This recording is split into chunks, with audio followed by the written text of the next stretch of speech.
Bismillahirrahmanirrahim. Alhamdulillahirabbil alamin wassalatu wassalamu ala asyrafil anbiya'i wal mursalin sayyidina Muhammadin wa ala alihi wa sahbihi ajmain. Amma ba'd.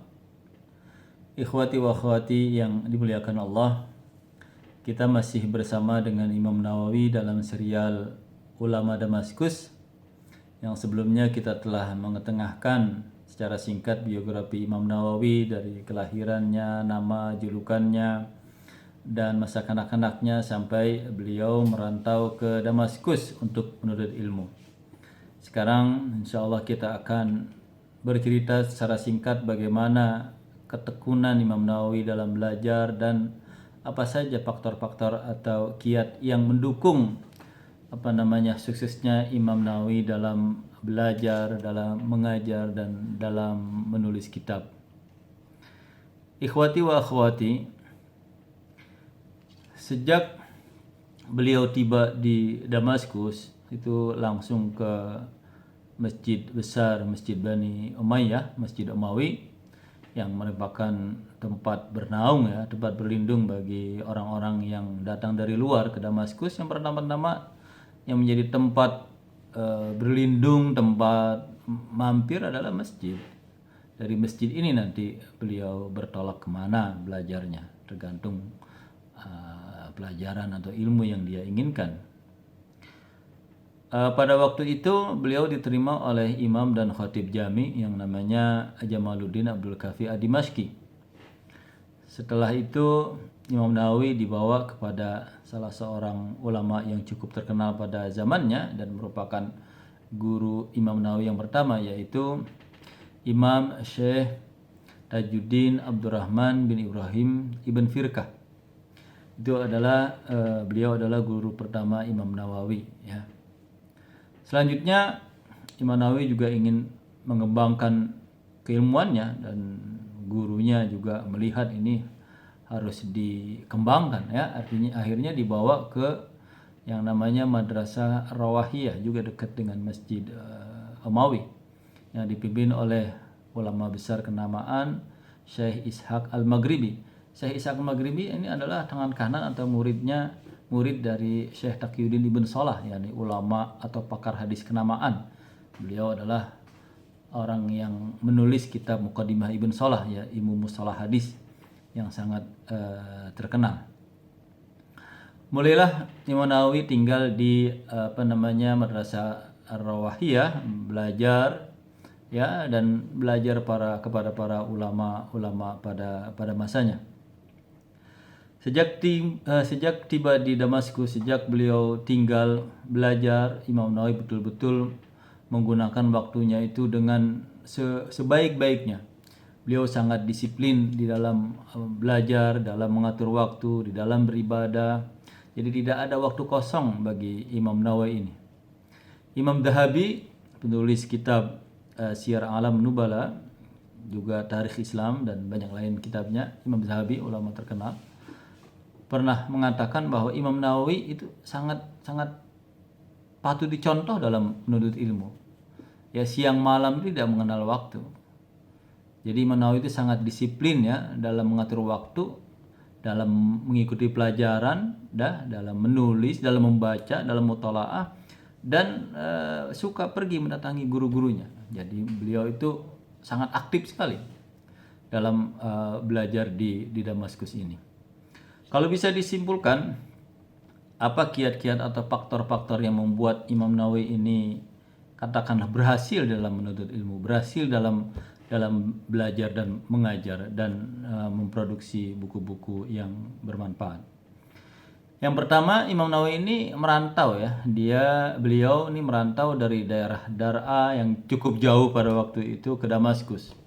Jadi biasanya kalau orang merantau itu karena meninggalkan keluarga, meninggalkan handai tola, meninggalkan tetangga, teman-teman, ya, itu rasa dorongan semangat belajarnya itu lebih kuat, lebih besar. Karena tidak mau lah nanti pulang nggak berhasil, tidak mau nanti kalau kembali ke kampungnya tidak tidak berhasil, atau nanti dia tidak berhasil di tempat di mana dia itu belajar. Akhirnya dorongan merantau ini cukup kuat ya untuk keberhasilan seorang ini dalam belajar. Yang kedua, beliau ini tinggal di Madrasah Rawahiyah ya, yang pada waktu itu merupakan katakanlah madrasah atau pesantren yang cukup handal ya, yang cukup favorit ya, karena di situ dipimpin oleh ulama besar ya. Juga beliau pernah juga mengajar di Darul Hadis Ashrafiyah, Darul Hadis yang sangat terkenal yang hanya dipimpin oleh orang-orang ahli pakar hadis pada zamannya. Pada akhirnya beliau juga memimpin atau mengajar di Madrasah Ashrafiyah ini. Jadi beliau itu tinggal di tempat yang betul-betul elit ya, tempat-tempat yang favorit di mana banyak ulamanya di situ. Itu juga membuat beliau itu makin matang dalam sisi keilmuannya.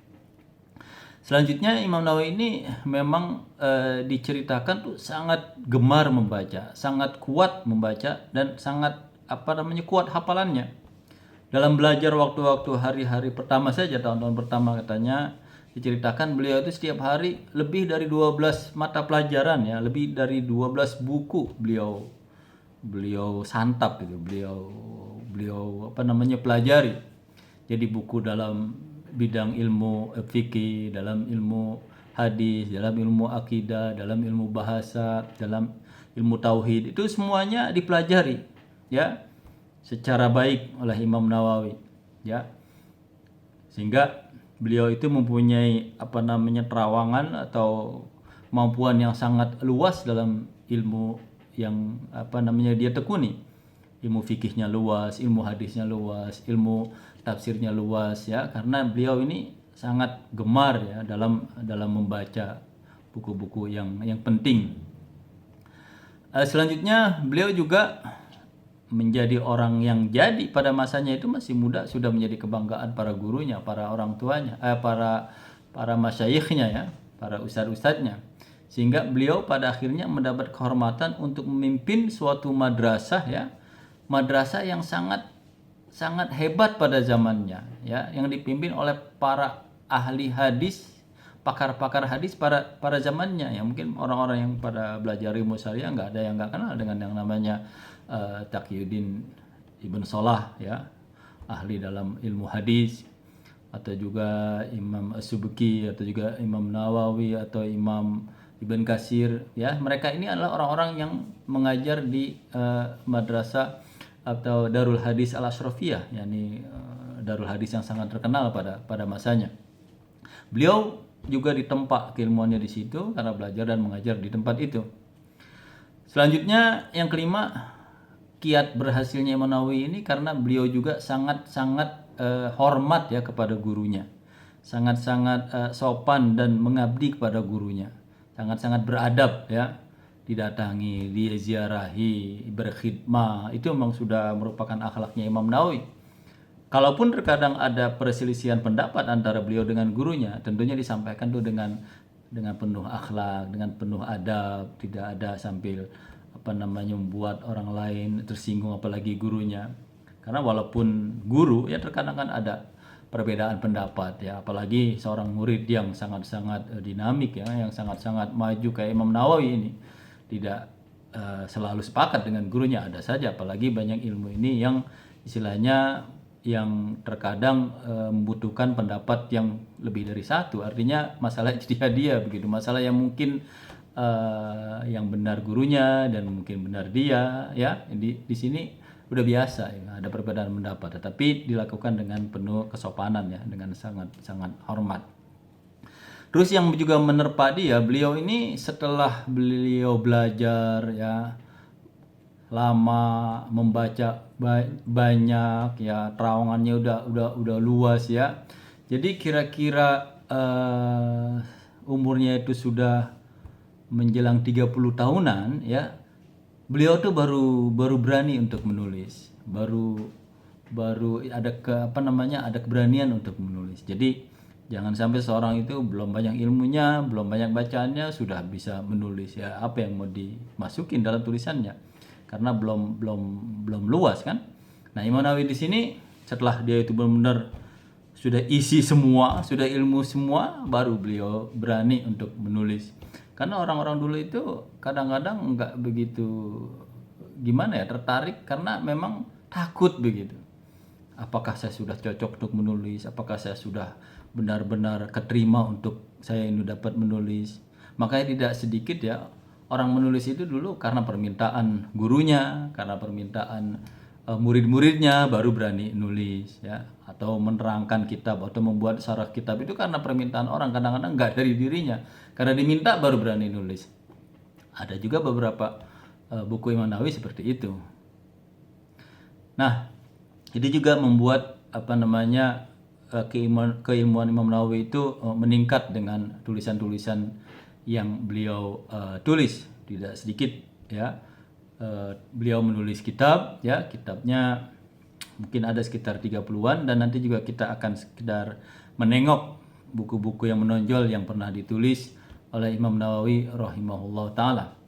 Dan yang terakhir ya, kemungkinan yang membuat dia ini lebih meluangkan waktu dalam belajar dan suksesnya, beliau itu selama hidupnya melajang ya, nggak sempat beliau berumah tangga, nggak sempat beliau itu kawin ya. Jadi karena kesibukannya dengan menuntut ilmu, kelezatannya beliau itu beribadah dengan cara menuntut ilmu dan beribadah juga, jadi beliau itu tidak sempat untuk melakukan berumah tangga ya, mungkin karena kesibukannya, mungkin juga merasa nanti kalau di berumah tangga takut tidak dapat melakukan kewajiban-kewajiban sebagai kepala rumah tangga, karena dengan sibuknya beliau ini menuntut ilmu dan menyebarkan ilmu, berdakwah, akhirnya beliau tidak sempat untuk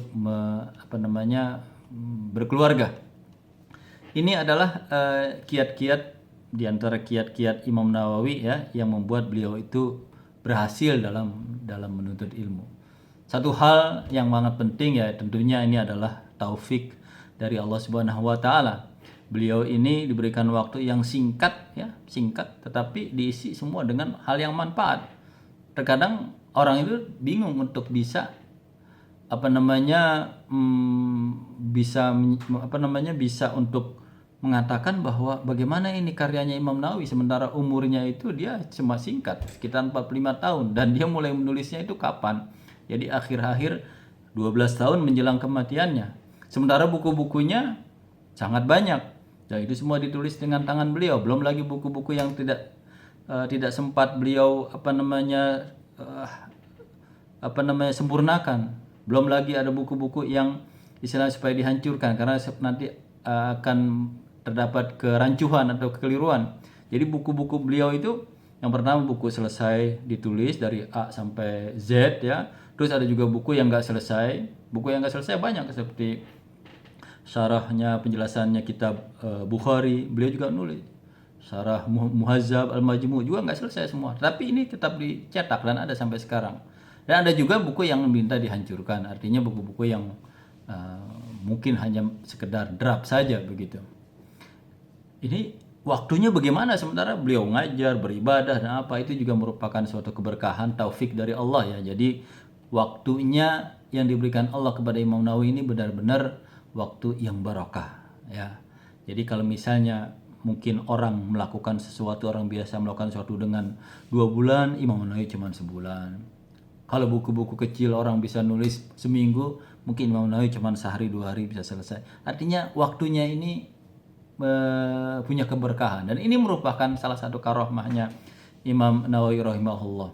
Nanti insya Allah kita juga akan bicara tentang bagaimana karomah-karomah Imam Nawawi rahimahullah ta'ala. Dan untuk singkat kiat belajar Imam Nawawi cukup sampai di sini. Lebih kurangnya saya mohon maaf. Wassalamualaikum warahmatullahi wabarakatuh.